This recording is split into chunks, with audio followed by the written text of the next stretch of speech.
Hello guys, in this video we will be going through the process of DNA replication. Now what is DNA replication? It is the replication of the entire genome which occurs before mitosis.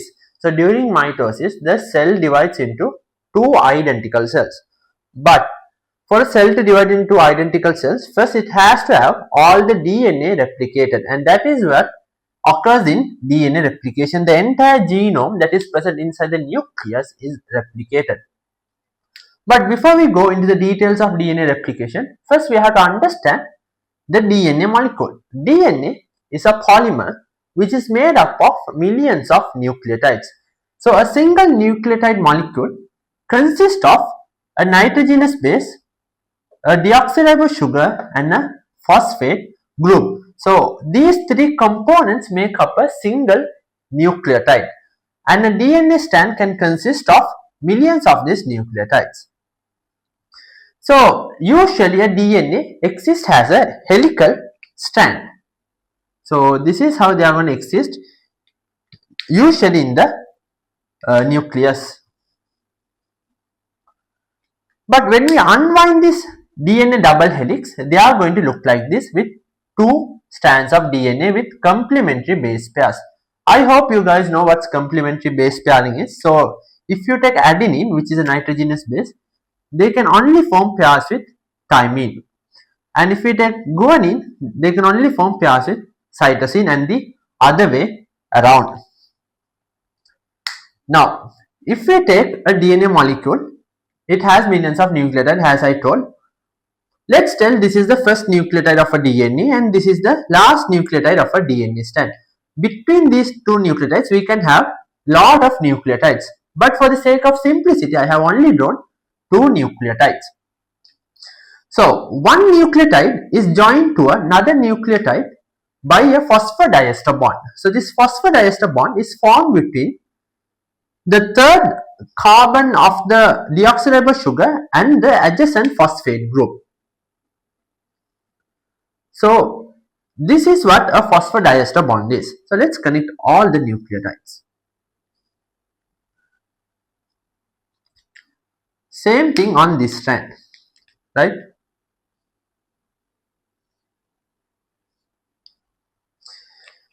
So this phosphate and sugar, we call it the sugar phosphate backbone of the DNA. So here you can see this is the sugar phosphate backbone of the DNA, and we have the nitrogenous bases. Now these complementary strands are paired with each other using weak hydrogen bonds. Hydrogen bonds are present between these two bases.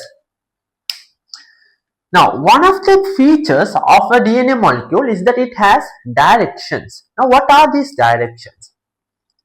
As you can see on this nucleotide, so as I told, let's take this as the first nucleotide. Okay, so let's take this is the first nucleotide, and let's take this as the last nucleotide pair, right? So we have a phosphate, deoxyribose sugar and a base, deoxyribose sugar and a phosphate. Same here. In this nucleotide, phosphate is the one that is exposed to the outside, and this phosphate is attached to the fifth carbon of the deoxyribose sugar. So simply we can call it the 5' end. Okay. Why we call it the 5' end? Because the phosphate is the one that is exposed to the outside and it is attached to the fifth carbon, so we called it the 5' end. On the final nucleotide, you can see the hydroxyl group is attached. Now, why is there are no hydroxyl on the other nucleotides? Because the phosphate is attached, the hydroxyl is removed. But in this nucleotide, the hydroxyl is exposed to the outside. And this hydroxyl is attached to the third carbon of the deoxyribose sugar. So we call it the 3' end. So one strand of the DNA runs from 5' to the 3' end. So let's mark it. 5' to the 3' end. So this feature we call, this is a feature, this is one feature of the DNA. It has directions. The second feature of the DNA is that they run anti-parallel to each other. Now what does this anti-parallel means? Which means they are parallel to each other but they run opposite to each other. So let's tell, so here we have the 5' end, here we have the 3' end. On the next DNA strand, the 3' end will be on the top and the 5' end will be on the bottom. So for the 3' end to be on the top, the hydroxyl group should be exposed to the outside. So it is the 3' end. Here you can see the phosphate group is the one that is exposed to the outside. So it is the 5' end. Now when it comes to DNA replication, this direction is really important because the enzyme that carries out the replication, DNA polymerase, can only carry out replication on one direction only. It is from 5' to 3' direction, and we'll go through in detail in a while. And another thing to remember is that, so let's take a DNA molecule, right? So let's tell these are two strands of DNA. And let's mark the complementary bases. So here we have A, C, G and T. So the complementary bases are T, G, C and A. Now during DNA replication, what happens is both of these strands are separated.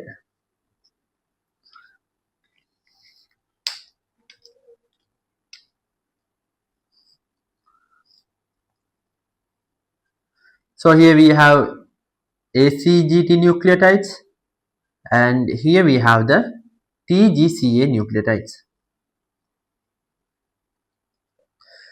What happens is both of these strands act as a template to form the new strands.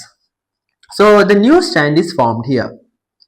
So the complementary base pairing rule occurs here also. So T, G, C and A.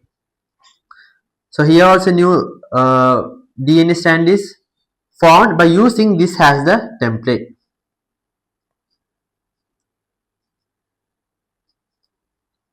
Now this newly formed strand of DNA after DNA replication consists of a template strand and a new strand and a template strand.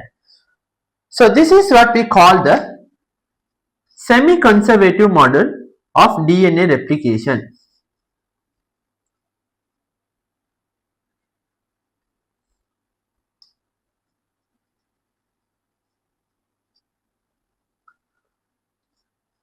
Now let's go through the process of DNA replication.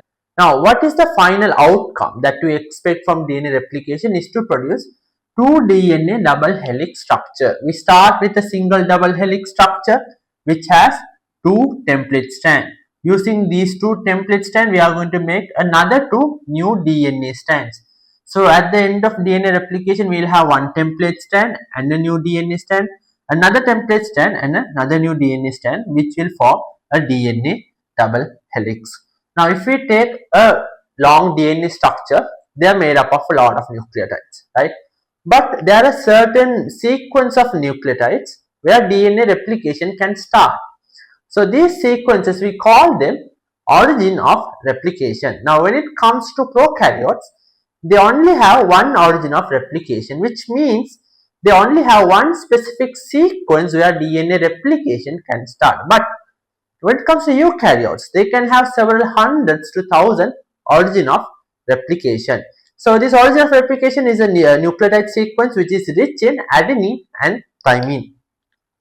So let's tell this is a segment of a prokaryote DNA. Now if we take DNA replication in prokaryote and the eukaryote, even though certain differences are there, the fundamentals are the same. So let's tell this is the origin of replication. At the start of DNA replication, a protein attaches to this origin of replication. When the protein attaches, what it does is it breaks down the hydrogen bonds that are present between the adenine and thymine in the origin of replication. So the DNA strands separate and unwinds, forming a structure like this. Now an enzyme called helicase can enter the double-stranded DNA. Now this helicase enzyme, their function is to unwind the two DNA strands and separate the DNA strand as template strand. Now this helicase forms a structure called the replication bubble in the two DNA strands. Now this replication bubble gets bigger and bigger as the helicase starts unwinding the DNA structure, and the replication bubble has something called the replication fork, a left replication fork and the right replication fork, which looks like the Y-shaped structure. So if we enlarge the replication bubble, it's going to look like something like this. So the first or the major enzyme that is involved in DNA replication is the DNA polymerase. Now if we take this DNA polymerase enzyme, so it is the enzyme that is going to synthesize the new DNA strand. So this enzyme has unique features. So one of the features is that it can only add nucleotides to an existing strand. So it can't make a new strand on their own and add nucleotides.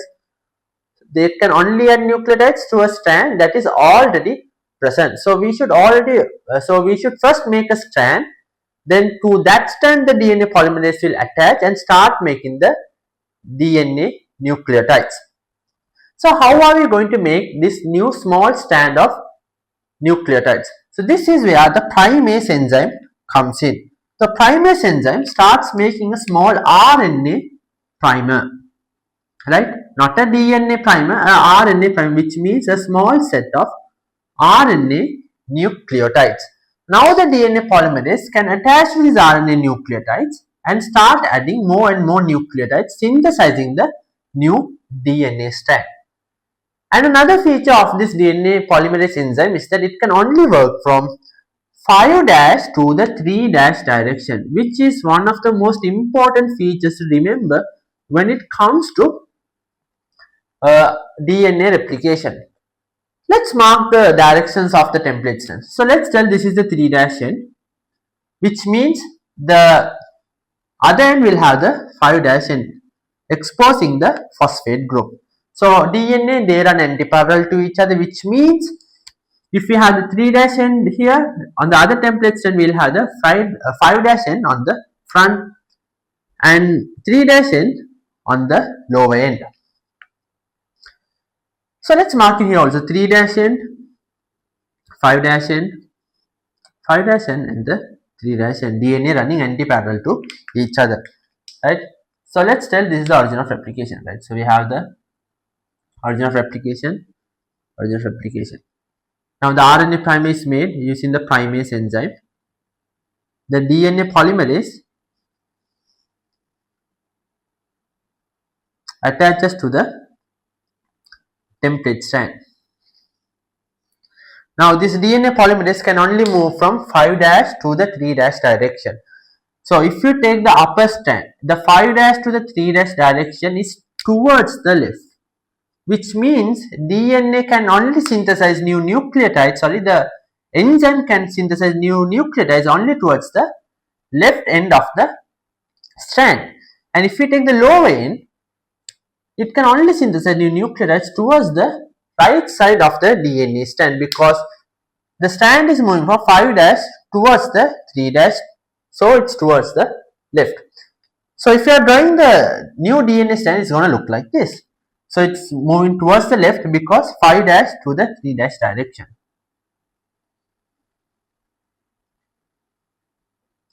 So it's going to look something like this. So here we have another RNA primer, right? So DNA synthesized towards the right side.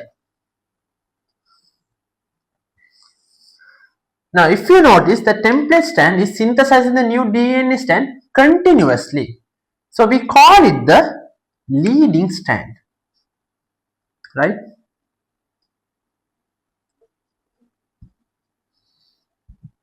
Here also we have another leading strand.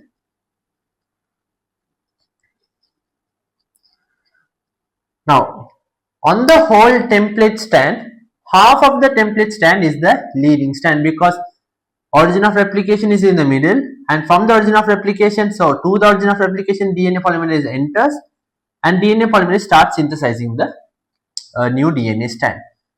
Now the other half of the template strand is synthesized as fragments. We call this Okazaki fragments. So how are they synthesized? First, an RNA primer is made, a few nucleotides behind the first RNA primer. Right. So this DNA polymerase enzyme, as I said, they can only move from 5' to the 3' direction. So what they do is they jump towards this RNA primer and start synthesizing a small strand forward towards the 5' to the 3' direction. Again, another RNA primer is made.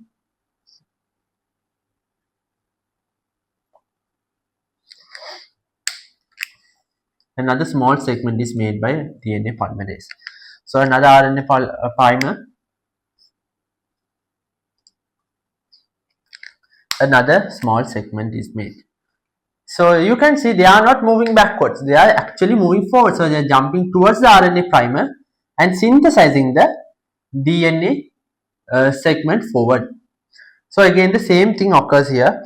First the RNA primer is made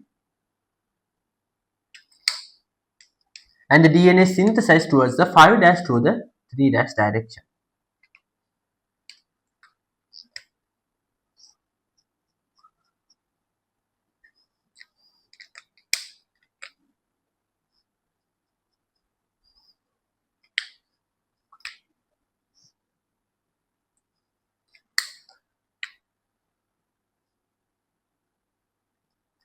Now before all this, something that I forgot to mention was the single strand binding proteins. So these are proteins that are present in the template strands, and these proteins, what they do is they prevent the re-annealing of the DNA strands. Now what does re-annealing means? It means rejoining of the DNA strands. As the helicase is opening up the DNA strands, these DNA strands want to go into the default state. Now what is the default state? It is the attached state, and during DNA replication we don't want that. So what happens? Single strand binding protein attaches to the template strand, so rejoining is prevented.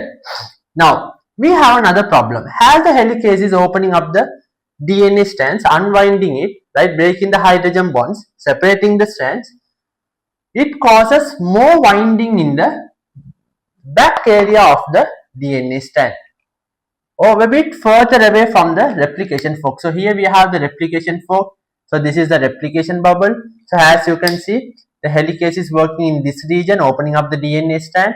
So in this region, what happens is it becomes more and more tight, more knots are formed. So what happens is DNA helicase stops working at some point, and we don't want that. For that reason, we have another enzyme called topoisomerase. Now this topoisomerase enzyme, what they do is they want to relieve the strain, reduce the tension that is behind the DNA strands. So what they do is they form nicks or cuts in the DNA strand and reattaches them or rejoins them in a manner that is very loosely attached. So the tension is relieved. So that is the function of the enzyme topoisomerase. So as you can see, the leading strand is formed continuously. So this we call the lagging strand because the DNA synthesized has fragments using the template strand. So this is also another lagging strand. And here we have the single strand binding proteins.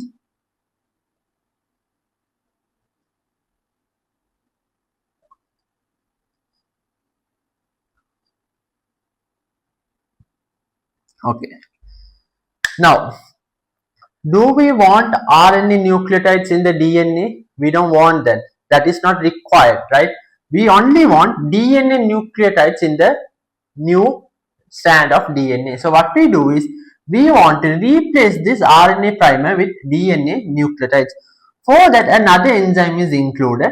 So that enzyme, we call it the DNA polymerase 1.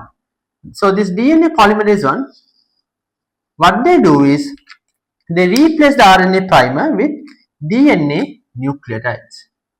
So we have DNA nucleotides here now. Same thing here. All the RNA primers are replaced. because RNA primers are made up of RNA nucleotides, and we only want DNA nucleotides.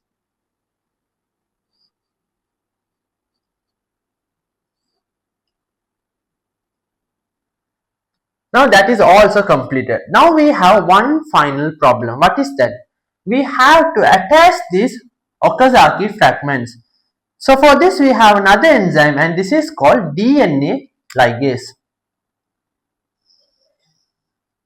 Right? So this DNA ligase, what they do is they attach these Okazaki fragments together.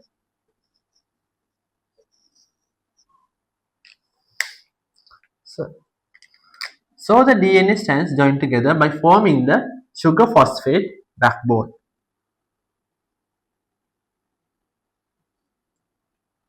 Now finally the replication bubble becomes bigger and bigger. All the DNA is synthesized, and at the end of DNA replication we are going to have one parental strand and a newly synthesized DNA strand, another parental strand and another newly synthesized DNA strand, right, which we call the semi-conservative model. So that is all about DNA replication.